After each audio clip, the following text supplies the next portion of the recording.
And thank you so much for joining us for this final town hall in our town hall series hosted by the Greenlining Institute, APEN, SCOPE, and California ReLeaf. My name is Sona Monat, and I'm a senior policy analyst with the Greenlining Institute, and I'll be our MC for today's town hall. We're super excited to have you all with us today for a timely conversation on COVID and climate change, centering equity and response and recovery to support resilient communities. And so to get started, I'd like to share a few Zoom housekeeping items and the agenda for our discussion today. Next slide, please. So just a couple of Zoom items. First, if you could please add your name, organization, and gender pronouns on your Zoom screen. And you can do that by hovering over your image, and you'll see 3 dots on the right side of your screen and an option to rename yourself. Second, please keep yourself muted during the presentations. We'll have an opportunity to hear from all of you during some group discussions and breakout discussions later on today. Third, feel free to use the chat box throughout the event for any questions or comments that you might have. And finally, if you have any technical issues, please send a message to Ryan Burbridge using the chat feature, and he'll be able to help you out. So let's go ahead and jump into the agenda.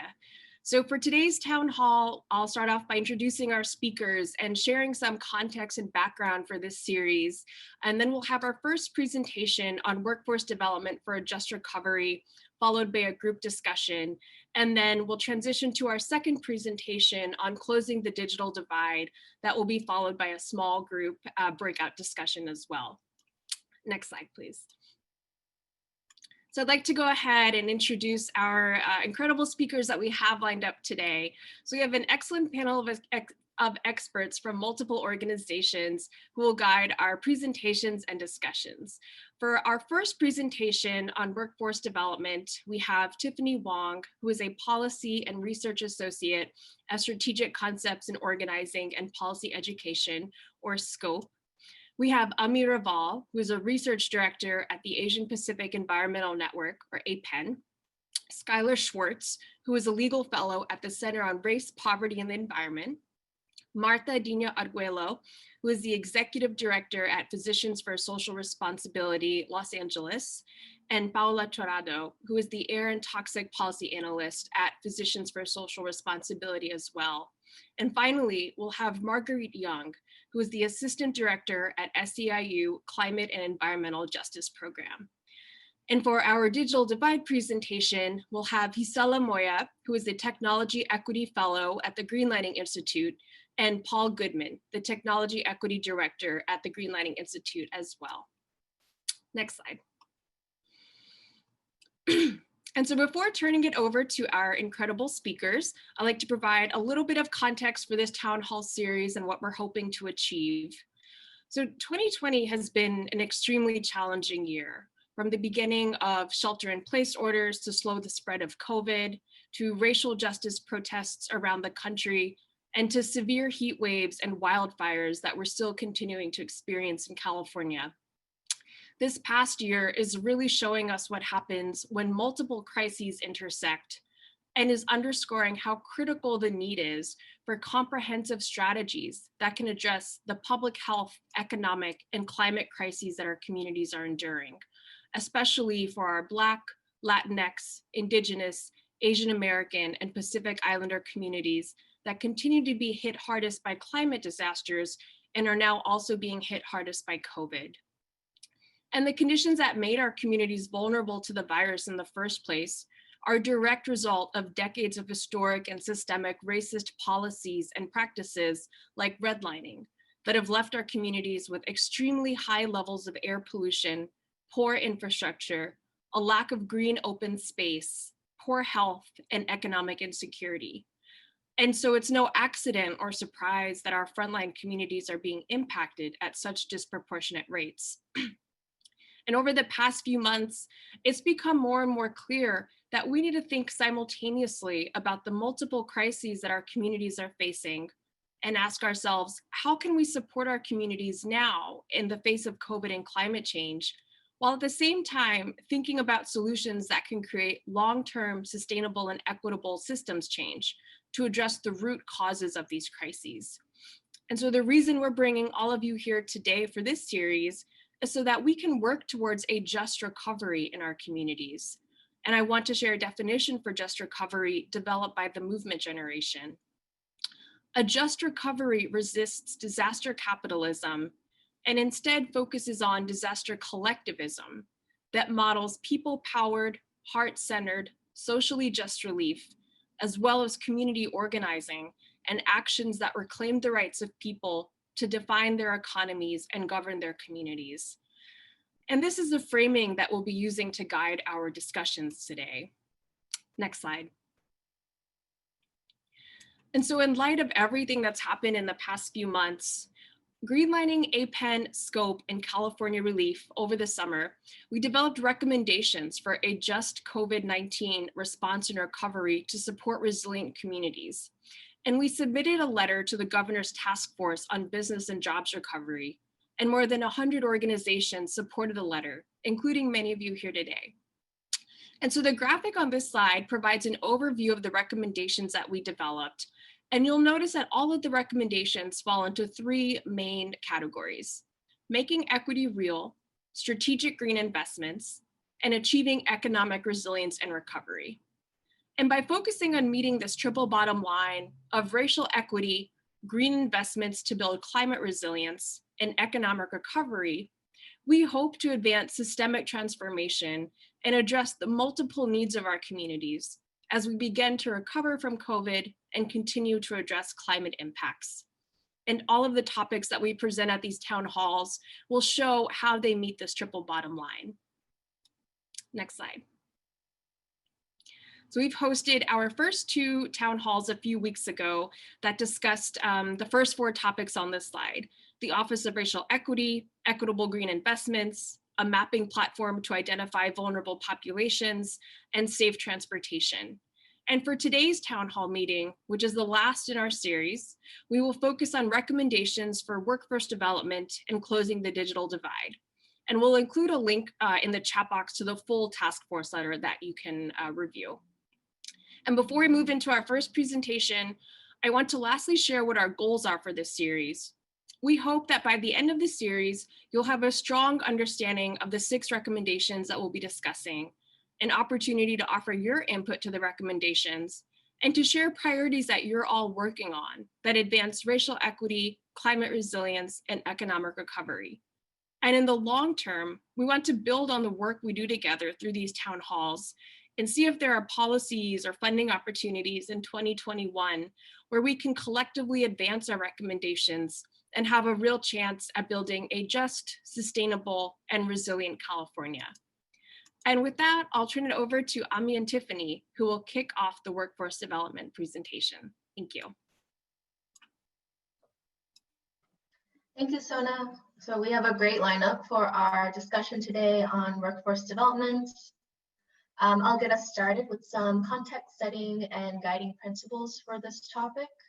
Then you'll get to hear from our 3 guest speakers about the innovative workforce models they're advancing for a just recovery. And finally, Ami will guide us through a Q&A and discussion where you'll have an opportunity to ask the speakers any questions and also share your priorities and ideas for this topic. So as you listen along, please feel free to share any questions and comments in the chat. Next slide, please. So I want to start off with what are the current economic conditions that workers are facing. So at its peak in April, the unemployment rate was 16% and payroll job loss was over 2.5 million. And California is on a slow track to economic recovery, with some projections anticipating over 2 years to return to previous employment numbers. But we want to pose a question of who is this recovery benefiting? While unemployment now, state unemployment has lowered to 11%, there has been little gains seen for Black Californians, as shown in the chart on your left.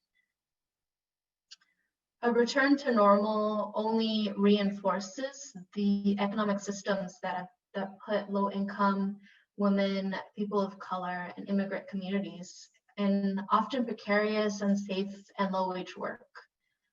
Conditions that have made them bear the brunt of the economic impacts of COVID, yet put them on the front lines of sustaining our communities during this pandemic. This is what's shown in the image on the right side. So this includes our farmers, grocery workers, and healthcare professionals keeping us healthy, as well as public transit and delivery workers keeping us connected. Next slide, please.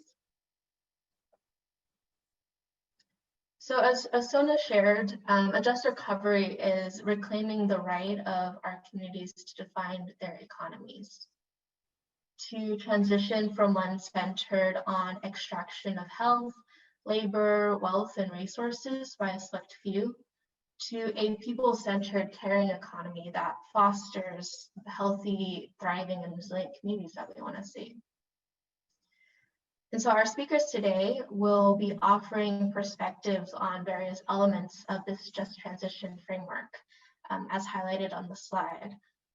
They'll speak on how we can address harms from polluting industries that perpetuate the extractive economy, how we can enable a people-centered caring economy, and finally, how we can invest in moving from low-wage jobs to family-sustaining careers. Next slide, please. And so zooming in on the people-centered caring economy, a key aspect of this is uplifting the undervalued and often invisible work of caretaking, provisioning supplies, and addressing economic and social needs in our communities. So this includes childcare, elder care, healthcare, and education. And as outlined in Hawaii's Feminist Economic Recovery Plan, building the state's social infrastructure by investing in the care economy can be more effective in reducing public deficits and debt than austerity policies, and boost employment, earnings, economic growth, and gender equality. Next slide, please. So this approach to workforce development meets a triple bottom line of racial equity, economic stimulus, and community resilience by building economic opportunity and mobility for working class communities of color, leveraging public dollars to create family-sustaining jobs with labor protections and better wages in both the public and private sector, and investing in green jobs and care workers to concurrently address public health and climate resilience. So today's presentations listed on the slide as well will share 3 perspectives on this approach. Next slide, please. And so now I'll pass it to Skylar Schwartz from CRPE to talk about economic diversification and oil well remediation in Kern County. Good morning, everyone, and thank you, Tiffany, for the introduction. So you all have heard a number of different definitions today on what a just transition is, and the common ground within the different definitions is that a just transition requires attention and resources to be focused on helping workers and communities transition to cleaner sectors in a just and equitable way. Economic justice is often an overlooked component of environmental justice, but it's a critical one as economic security is necessary for a healthy life.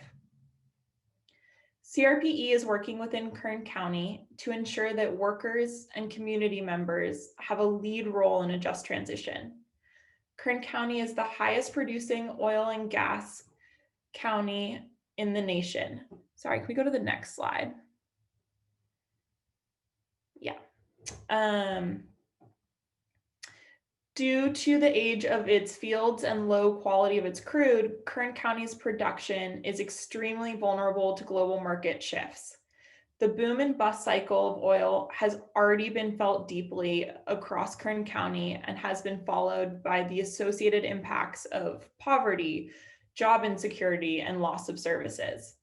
As you can see from this graph, oil well production is declining in Kern County. When oil and gas production declines, workers are left behind. Next slide. In 2001, CRPE worked on a campaign called Power to the People that identified green sectors that residents wanted to promote in Kern County. This project resulted in the Green Paper and the identification of agricultural cooperatives as the economic opportunity that residents were most excited about. Our support for 5 community gardens stemmed out of Power to the People campaign as a first step in exploring how to create community co-ops. We would like to scale up early just transition efforts and use a similar approach to identify sectors which present opportunities for Kern County. We would use similar modes of community engagement as Power to the People campaign, but would involve different partners such as labor and operate on a much larger scale. By recognizing the inextricable links between economic justice, worker justice, and environmental justice, there is a unique opportunity to re-envision the local economy and build stronger relationships amongst diverse partners. Through community partnership, Kern County can lead a shift towards a vision of a stronger, healthier, cleaner, and more equitable state. Next slide. So one example of an industry that would be part of a just transition is oil well remediation. I'm sure you're all familiar with how oil drilling is harmful while it is happening. But even once drilling has stopped, oil wells continue to pollute. They release methane, which is a powerful greenhouse gas, and they also release highly toxic air pollution that hurts people who live and work near the inactive wells. Under the law, oil companies are required to clean up oil wells, but often leave wells idle to avoid paying expensive cleanup. As companies go bankrupt, especially during this recession, they leave so-called orphan wells behind for the state to deal with. When we look at the costs of closing and cleaning up all oil wells in California, the state could be left with a bill as big as $9 billion. Oil well remediation is an example of a sector that would fit into a just transition effort. A recent study done by the Sierra Club shows that oil well remediation could create 18,000 jobs for 5 years that are high-paying union jobs where workers could stay within their sector. This sort of transition would protect workers, and a denial of this work by oil companies would be a denial of California tax revenue. A just transition shifting towards a green economy is an important model to protect our communities. Thank you all for taking part in this discussion today.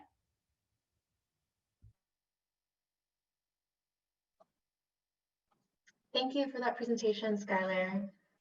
So just a reminder to share any questions in the chat that we can touch on in our discussion section. And next up, we have Martha Dina Arguello and Paula Torrado from PSR-LA to share about strengthening the community health workforce.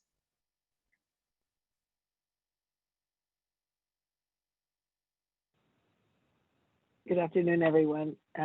So thank you so much. I'm going to start with a little bit of background in my experience with the power of a health workforce. So I had the opportunity to work in Nicaragua and saw 2 major projects that were led by community health workers and had the political will and support of the government to massively deploy health workers. Some were workers, many were volunteers. And those 2 projects were the literacy campaigns that happened that the Sandinistas did right after taking power. And the country that was almost 80% illiterate, it was reduced to like 20% in a matter of 2 years, maybe 2 to 3 years. And it's been a long time since I worked there, so I'm going to try to remember without having done some background research. The other project that I was able to evaluate was the polio eradication. And that I got to meet Jonas Salk. It was the highlight of my young career in public health. When he came to the country to look at what they'd done. And what they did is they deployed massive amounts of community workers, organizers, community, every community had a base organizing. So it was permanently organized communities, and folks went in and provided the immunizations. And, there was resistance. You're going to inject me with communism, because there was folks who were still resistant to that new government. But they were able to eradicate polio, something that had not been done in a country like Nicaragua. And now it's pretty much eradicated in many places, but there continues to be outbreaks of polio. So those campaigns were led by health workers and were part of the official commitment to actually care for the community. We can debate what happened afterwards, but that has served as a model for the community promoter model that is deeply tied to the concepts of popular education, of people who go out and lift consciousness and work with people's experience, both in terms of literacy, but around political consciousness. So that's the background. And here we've had major programs like the programs at Esperanza Community Housing, the work of Visión y Compromiso to train women to be community lay workers. And now we have this amazing opportunity if we were to take it and do it right, with contract tracing to begin that major deployment of healthcare workers. And I want to call in also the example of what happened in Cuba, is that how they were able to deal with illnesses like tuberculosis, sexually transmitted diseases, is they had incredibly rigorous programs for contract tracing that dealt with every cultural thing, including gossip, which is a big issue in Latin American countries, small towns, and you don't want your information disclosed. So I'm going to stop there and hand it over to Paula to end the presentation. Thank you, Marta. So the model of strengthening the community health workforce was in response to knowing how the communities at the front of exposure to COVID-19 essential workers have a lot of wisdom on how to create solutions that places the health of communities and essential workers first. So what better than having them be the experts that are leading community health education, that are transmitting this information through educational exchanges. And so that's how we developed this community health work group in collaboration with IDEPSCA, which is the Institute for Southern California, of Popular Education of Southern California, Scope, Esperanza, that have strong organizing models and promotoras models, to sort of take it to the next level, and really looking at how these communities can come together and decentralize health education in culturally available solutions. So next slide. So as we came together, we started developing some of the workshops that we wanted to have the promotoras do.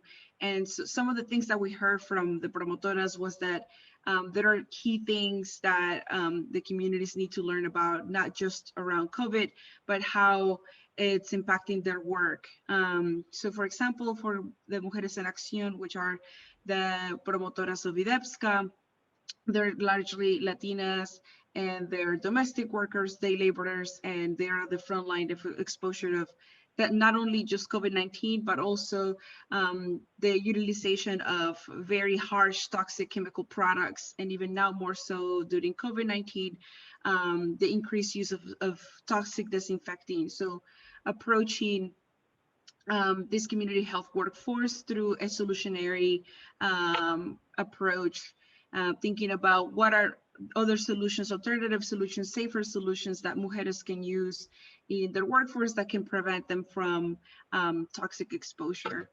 And we're doing these workshops with different promotoras. We're not just doing green cleaning, but we're also focusing on different aspects of COVID-19 and health and disparities that have been increased in Black and Latinas communities.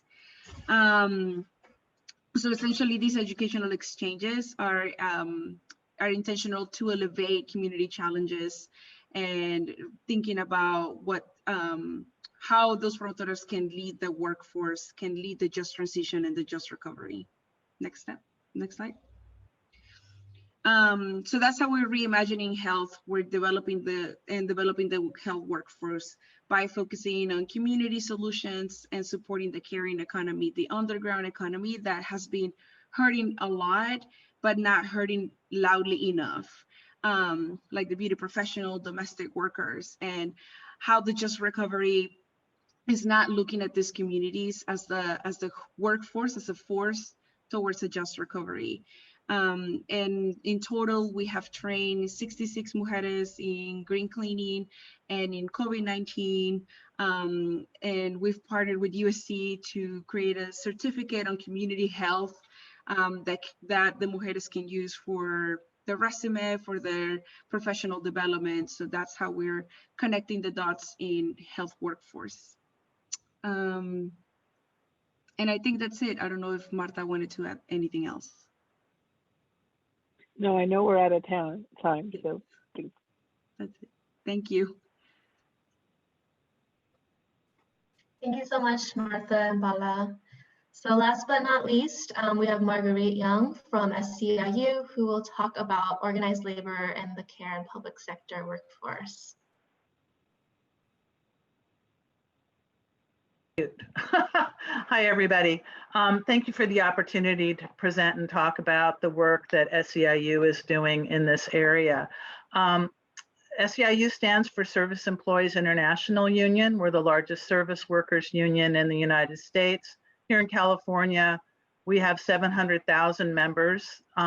Most of them, I'd say 70%, 80%, work in some aspect of care or public services.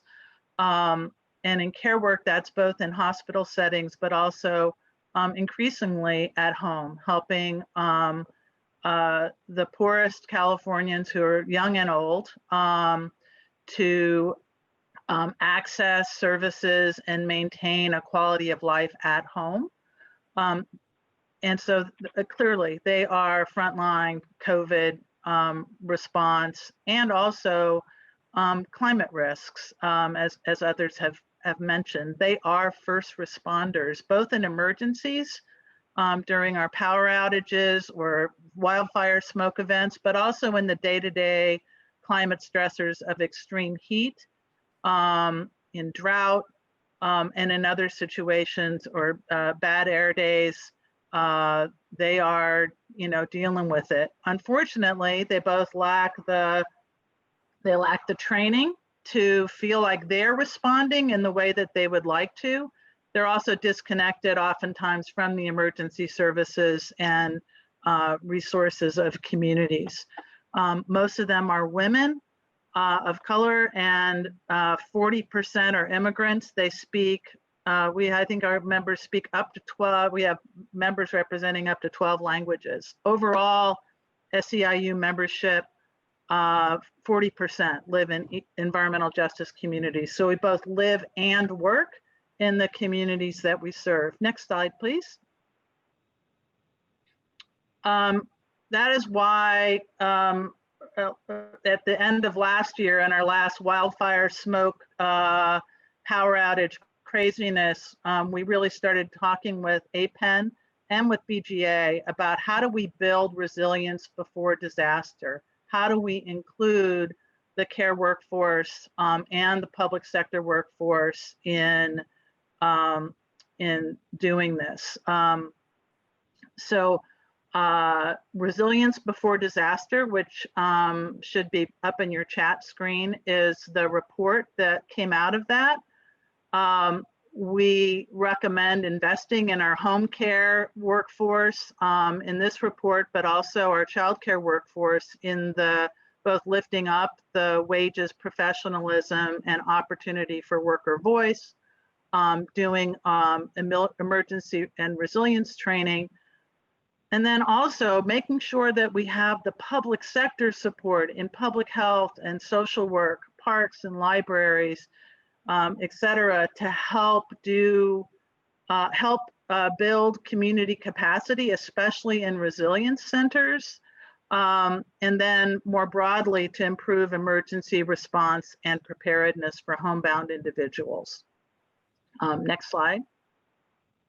An example of how we're integrating this into the workforce development work is through what California has put together through the Workforce Development Board, high road training partnerships. In Los Angeles with our SEIU Local 721 and our training partner, the work called Work, we have identified a number of programs to bring those with high barriers to employment into the public sector, both as emergency EMTs, working with the LA County Fire and the ambulance services, and then in training community health workers and care navigators for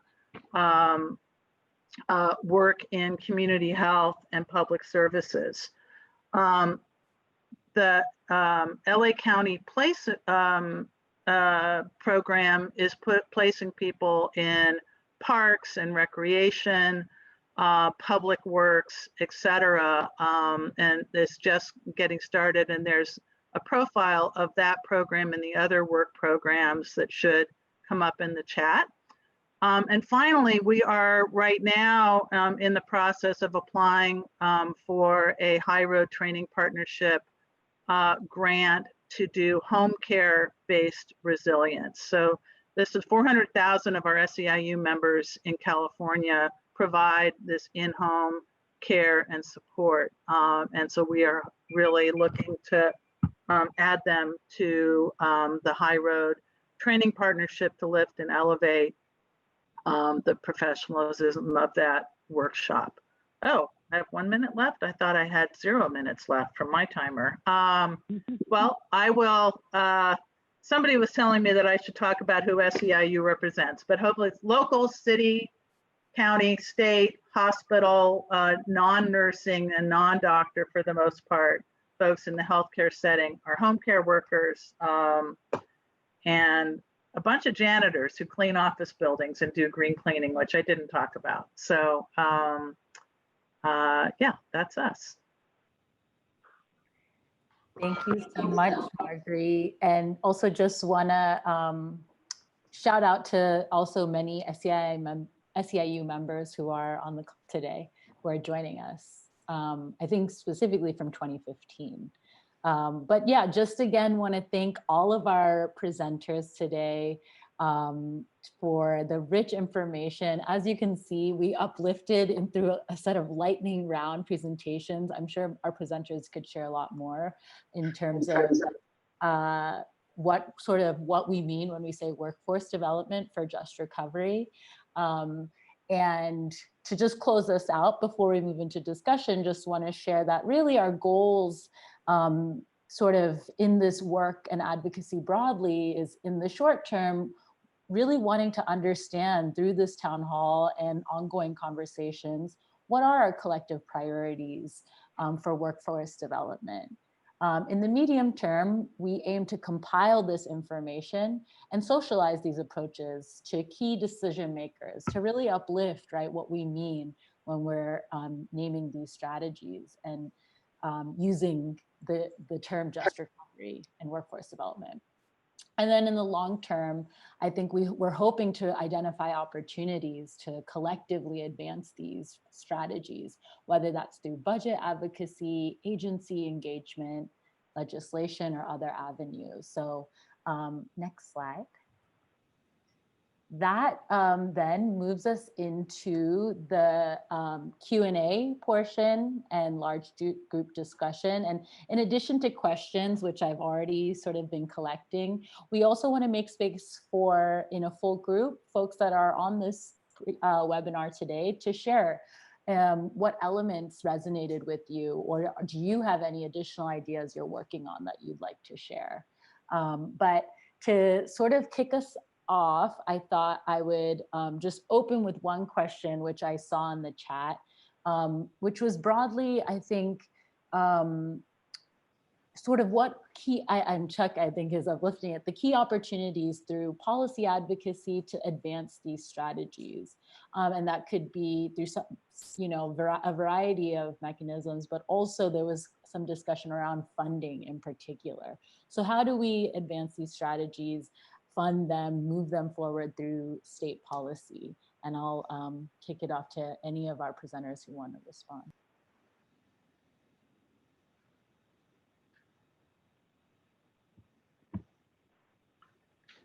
I'm happy to start. So at CRPE, I mentioned that we've been working with a coalition really to address these issues, and funding is definitely a huge part of it. So we've been working on applying for a workforce development grant, and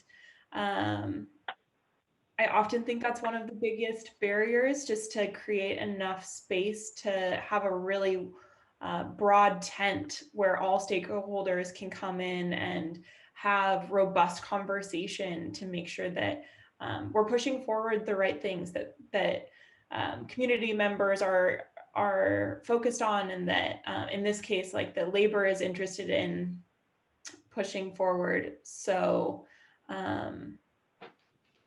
for us, it's really focusing on building a coalition that is ready to do this work. I can go next on that one. Is that I really think the collaboration is key, sort of understanding the bridges that labor and environmental justice organizations can build together to advance the kind of workforce and equity that we want to see is critical. A lot of times there's money that goes towards what I would call well-intentioned workforce training for positions that don't actually connect to real jobs. And so one of the things that's really incredible about this High Road Training Partnership is that it's looking at the supply side. So what are the jobs that are needed? What are the skills that are needed to advance, to meet, so it's employers who have jobs, along with a commitment to lifting up worker voices in that process, and to specifically addressing equity and climate and the other issues. So it's, and then connecting people directly with jobs. A lot of times the grant funded programs that we love, and this is true, a lot of the Promotora programs, is that when the grant's done, it's over.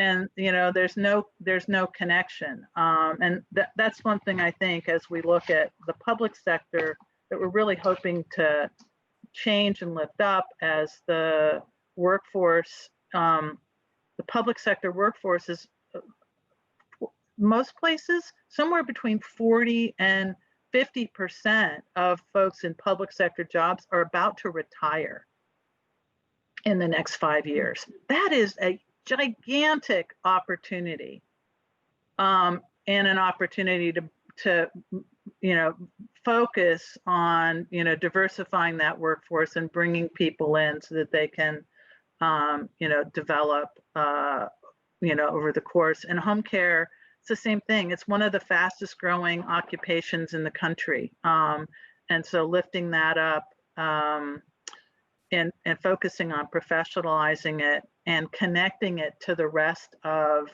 the care infrastructure is critical. So I'll stop there. Yeah, I want to add that, I think in this idea of building what we don't have, what we do have is the beginnings of an alliance that actually can fight for, to actually shift resources, right? So I'm part of this group called the Big Rethink, and they've been talking about how we do our budgets. And that many of us within, whether you're an environmental movement, criminal justice, your piece of the budget when we do budget advocacy, but we don't know all of the budget. And so we often don't know where monies are going to, many ineffective job training programs, right? So it seems to me that if what we want are to move resources, then we should really understand the flow of resources and the power that shapes that budget and get in front of that, to be able to move money into these programs so that they're not, the promotoras get trained, but they don't have, there's no jobs to put them in. And so it feels like a big part of what we should be building power toward is to actually be able to divest and reinvest in this economy, right? In this workforce, as some, yeah, I'll stop there. And then I also like the stuff that was said about polluter pay, right? We need to stop allowing industries to externalize the cost of their doing business. So, and those are all ways to get revenue, and we're going to have to overturn Prop 26 because right now, revenue, it's too hard to get past that 2/3 vote. Great, thank you all so much. I see a lot of chatter in the chat box as well, and a few questions. So first, I'm going to relay a question from Sam at Blue Green Alliance, who asked, and perhaps plants the seeds for some questions that were being raised about coalition building and power building. How can labor and environmental justice movements develop tighter alignment to advance high road recovery? So let our panelists answer that. I guess since I'm the labor person on the call, I should go first again, but I'll try to be briefer. I think that one part of it is really actually understanding each other better.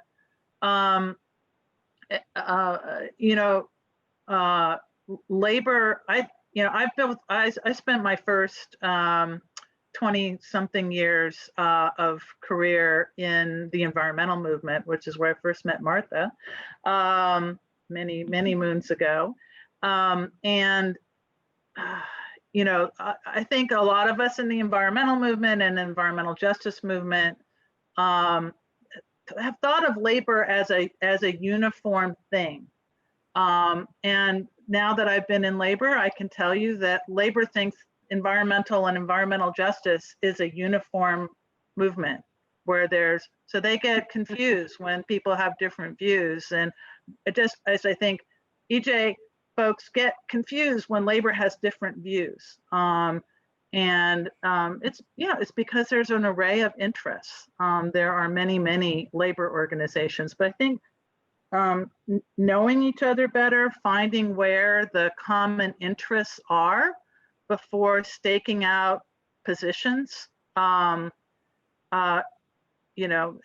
an old thing. That's not a new idea, but I think it's important. And I think that is what we did as we were working on this resilience report with APEN, is really looking at, where are the synergies possible and trying to leave aside the issues that were more difficult. That's my sort of more general comment on it.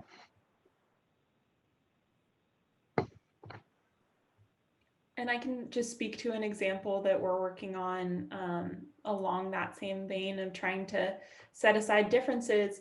CRPE has been active in advocating to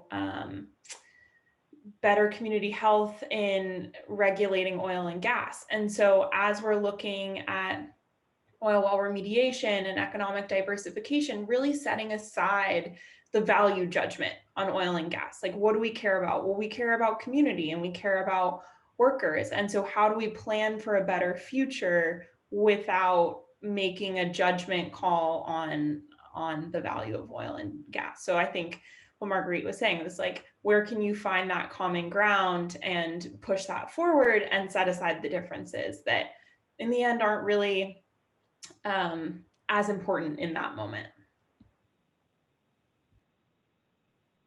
Great. I'm going to, because we only have a little bit of time left, want to make space for so many additional questions coming in. And maybe Isaac, you offered some really good texture in the chat, but wondering if you could come off mute and maybe share your comment and question with the group, if that's possible. Yeah, hi everyone.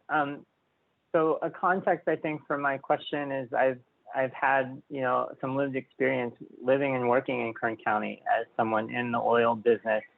And I think that one of the questions I have around transitioning our workers is, are we open to alternatives that simply look like early retirement and not requiring, and I heard a little bit of this earlier, not requiring training for a job that may or may not materialize? Because I think it aligns with our ideas about justice, which means, allowing these folks to have a good life, remaining in place in the communities that they've spent their lifetimes in, and contributing to, that cohesion that has been built up even in a fossil kind of based economy. I'm curious what folks' thoughts are there. Well, we have floated the idea of a trust fund to be set up for, certainly with Stand LA. It's 300 workers and none of them are unionized. And we know that those jobs are well paid. So the oil industry, as part of their, reparations, should set up these trust funds for workers who will, who pay them off for 5 years, whatever the amount is.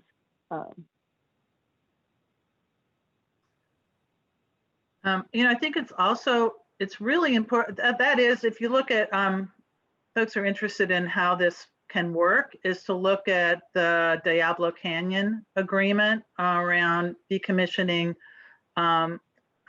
Diablo Canyon. And certainly early retirement is part of that.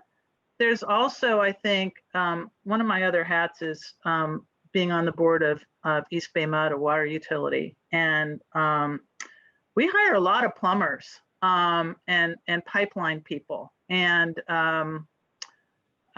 there are, all over the state, there is a need, all over the country, there is a need to rehabilitate and replace aging water infrastructure, pipelines in the ground, whether that's lead or just, plain old 75-year-old average pipe, right? So looking at places where those are good paying jobs, looking at places where there's collateral opportunities with minimal retraining. And then you've also got to look, I think, at how do you help the economy in Kern or other places that are highly dependent. LA County, not so much, but Kern County, you take away those good jobs, you have people in early retirement, that works for a while, but it doesn't actually diversify and build the economy and lift up the vast majority of folks in Kern County who are not making family sustaining wages as it is, right? So you've also got to look at how do you make those care jobs and the other jobs that are not as well paid really manifest as good middle class family sustaining work. Working on a manufacturing and assembly line didn't used to be a good paying job. It was a shit job until they unionized and until they lifted up the standards. Great.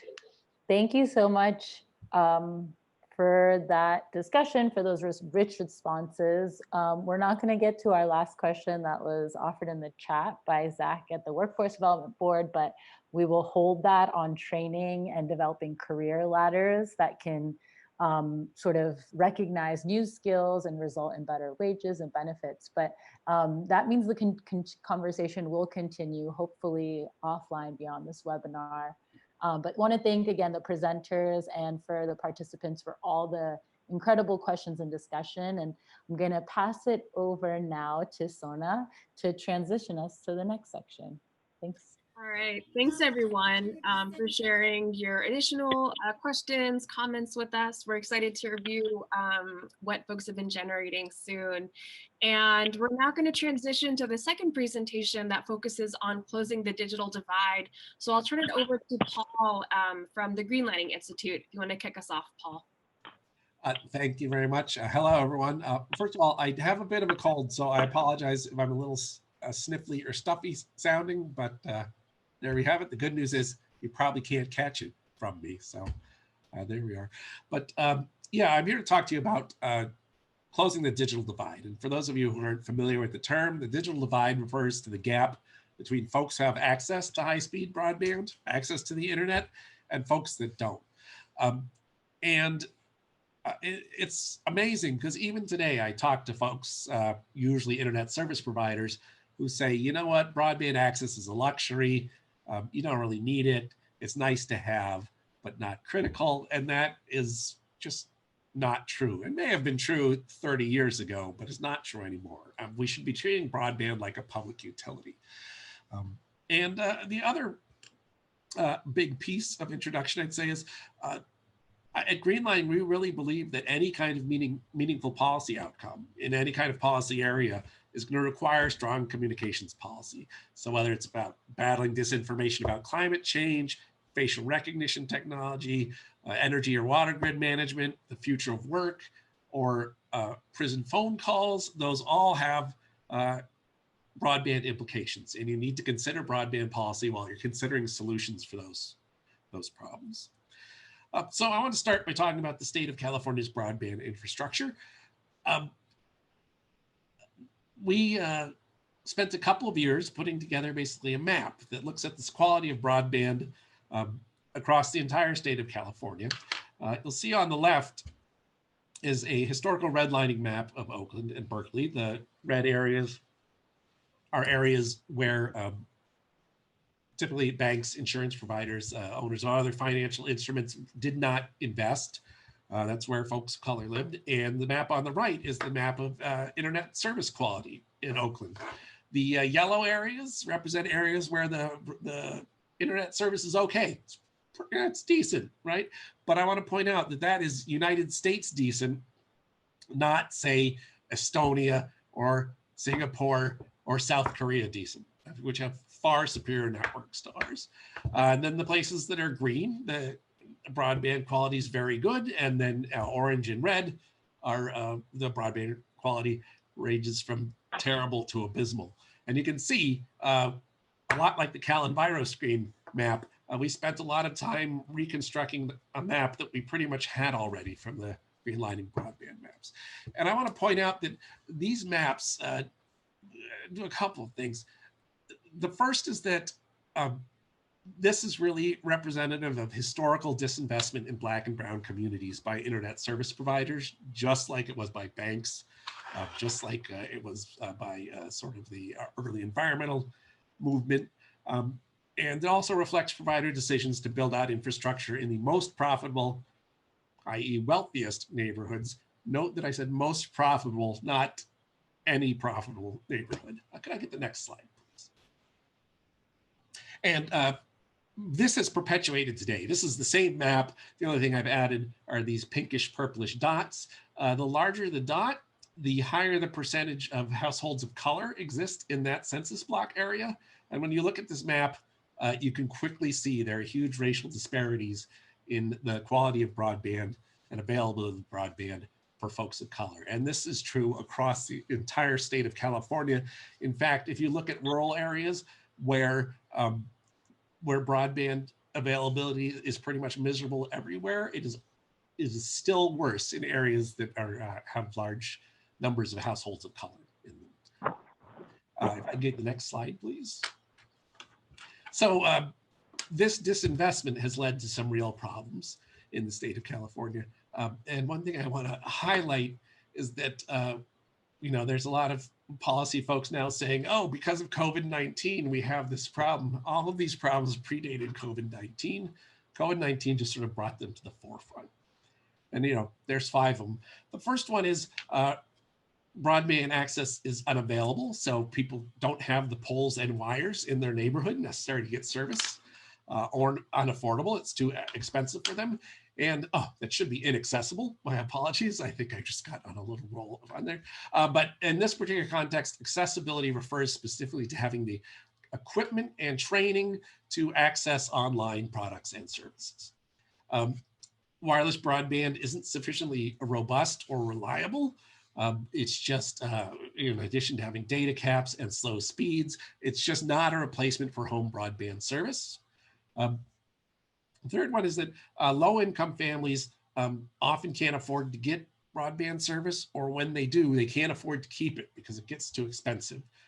A lot of that is because of bill shock, because we all get offered a certain price on broadband, and then when the first bill comes in, there's a whole bunch of additional charges put on it. And many California students suffer from what we call the homework gap. It's really hard now as a student to do your homework if you don't have access to broadband. And so if you're in a house that doesn't have access to broadband, you don't have a lot of solutions. And finally, we know that just from our mapping and looking around, the folks that are least likely to have access to affordable broadband are going to bear the brunt of the economic downturn caused by COVID-19. So we really need to not just find solutions that bring broadband to folks, but find solutions that bring broadband to folks and stimulate economic recovery. But you don't have to take my word for it, because Gisela Moya, who's on my team, is going to talk a little bit about what we're hearing from folks on the ground. Thank you, Paul, for that introduction. As I mentioned, my name is Gisela Moya. I'm the Tech Equity Fellow at the Greenlining Institute. And this past year, I've been doing a lot of work on digital divide.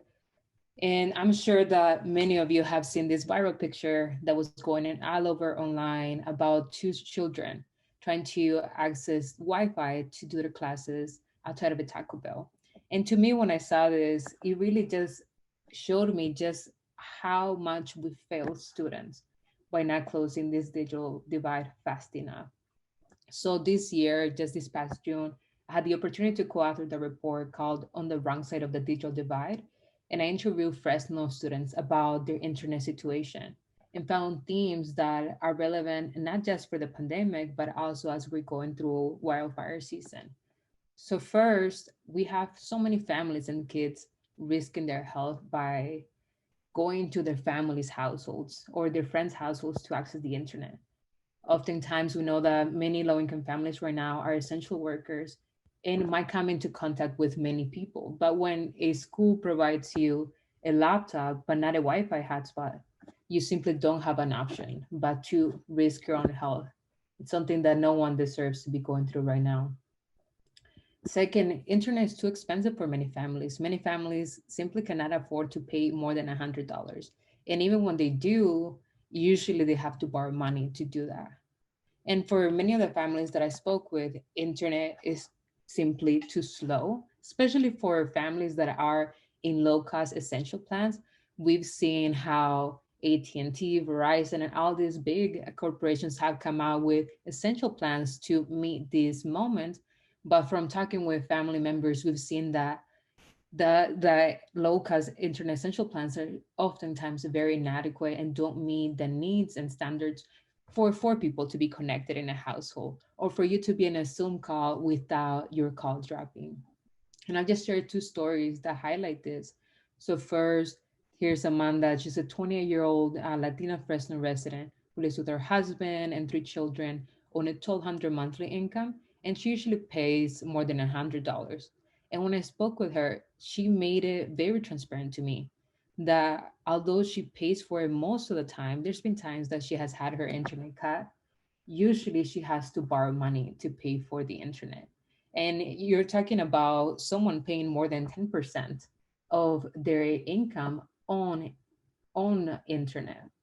And she is aware of low-cost $10 plans and she's eligible for them, but those are simply not an option for her because she's a college student herself. And right now, as many of you might be, she's playing both hats, being the tech savvy expert and also being a student that requires and needs to have fast internet, not just for her, but for her children who are also doing online learning, and for her niece who has to come over to their house because she also lacks internet access. And then there's Pitch.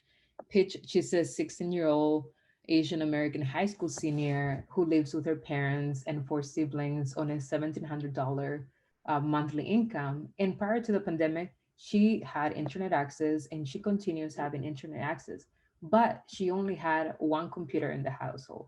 So it resulted in her sharing a computer with two of her siblings. And since her siblings were also in community college and in high school, it usually pushed her to rely on her phone to do her homework, which oftentimes require designing logos or writing essays. And as we know, it is not the same to write a 2,000-page word essay on your phone versus on your computer.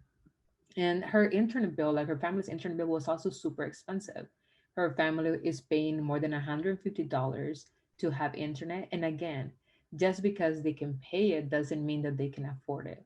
When I spoke with her, her mom was $600 in debt just from paying her internet bill, which is simply just unacceptable. Just how much money a low-income family especially have to pay to access this. Something positive that has come out of this horrible storm that has come out of through online learning and the pandemic is that with many schools deploying devices, Pitch finally got a computer, and all of her siblings finally got a computer because her school loaned her a computer, so she doesn't have to share one. And she, when I spoke with her, she was so excited and happy because she just feels like there's this whole weight lifted out of her. And I can definitely see how the quality of life for her has just shifted. And that's kind of what we want for not just our students, but for our elders who need to connect to the internet for telehealth. We want for everybody to have reliable, affordable, and accessible internet. So I will pass it on to Paul again. Thank you. If I could get the next slide, please. I'm not going to spend a whole bunch of time reading all of this back to you because I think no one's interested in that so much, but I sort of wanted to touch on each of these sort of triple bottom line items. The first one is like the economic stimulus that we need right away is jobs. We need to pay folks to build broadband networks and maintain broadband networks and do what we call hardening broadband networks, which makes them more resistant to natural disasters like wildfires. And the one thing I'll highlight here is right now, the broadband industry is incredibly extracted. We calculated some numbers a few years back, and basically if California's broadband prices were more in line with broadband prices that get paid around the rest of the world, Californians would save about $4 billion a year, which is a lot of money to invest. In terms of community resilience, one of the few silver linings that came out of the COVID-19 pandemic is that we got a whole bunch of data on how the shelter-in-place orders reduced greenhouse gas emissions and air quality, or made air quality better. And now I believe we have enough data to show there's a causal link between high-speed broadband availability and greenhouse gas reductions, which I'll get really wonky for a minute, means we can make the case that California should be using greenhouse gas reduction funds to pay for broadband infrastructure projects. And finally, in terms of long-term racial equity and economic opportunity, our study indicates that if you put high-speed broadband in a community, families start to see economic benefits of about $350 the first year, up to as high as about $1,800 in subsequent years. Now, those are all sort of things that will take a little time to do, but I'm sure everyone would like to hear about something immediate. So let me talk about something immediate. If I can get the next slide, please. So digital inclusion is sort of the last piece in the trip from broadband networks all the way to someone's house. It involves everything from making sure folks have laptops and tablets to teaching folks how to use not just the internet, but programs like Microsoft Online, to helping small businesses set up websites and learn how to market their businesses online. This project is going to provide us funding to do that work here in East and West Oakland. And the best part of it for me, I think, is 2/3 of the subgrants are going to go to community center CBOs, small ones, that will get the training to be able to do digital inclusion work. But rather than having someone come in and do digital inclusion work, they're going to have the funding to start doing that themselves and building capacity. If I can get the next slide. And so this is my last slide. These are sort of our long-term goals. I'll just highlight the ones that folks might not be as familiar with. In terms of short-term, a lot of folks don't realize that like electric utilities in this state have fiber networks built already. We could be running broadband over those. So that's a real opportunity. In terms of medium term, this is like the second bullet point is my moonshot idea. But right now, one of the problems with funding broadband projects is because funders or banks think about them like 5-year loans, right? They think they want to start getting paid the minute the network's complete. And that's not how it works. They're really more like sewer systems or water systems. They're 30-year loans. And honestly, most of the funding for smaller broadband projects, the private funding, comes from European pension funds because they are looking for a 30-year investment, or they're looking for a 30-year return. And it's kind of astounding to think that the Netherlands is responsible for most of our fiber build out in California at this point. And finally, in terms of long-term funding, I really want to highlight that right now, globally, the internet is about 5% of global energy consumption, and we need to figure out a way to get that to be entirely renewable. And so we really need to be thinking about how do we decarbonize the internet while we're decarbonizing everything else. So with that, thank you very much. Thank you so much, Paul and Gisela, for that presentation. We'd love to know, on behalf of Greenlining, APEN, Scope, and California ReLeaf, really appreciate all of you joining us today and for previous town halls as well, and for sharing your thoughts, questions, and perspectives with us. So we're just about at time to close out, and I want to let everyone know that we'll be sharing the key takeaway documents with all of you from all 3 town halls, as well as recordings from the events. And we'll also be sharing a sign-up sheet in case you're interested in working with us on any of the topics we discussed in this series. And so with that, I want to thank you so much again for joining us today, and I hope you all have a great rest of your day. Thanks, everyone.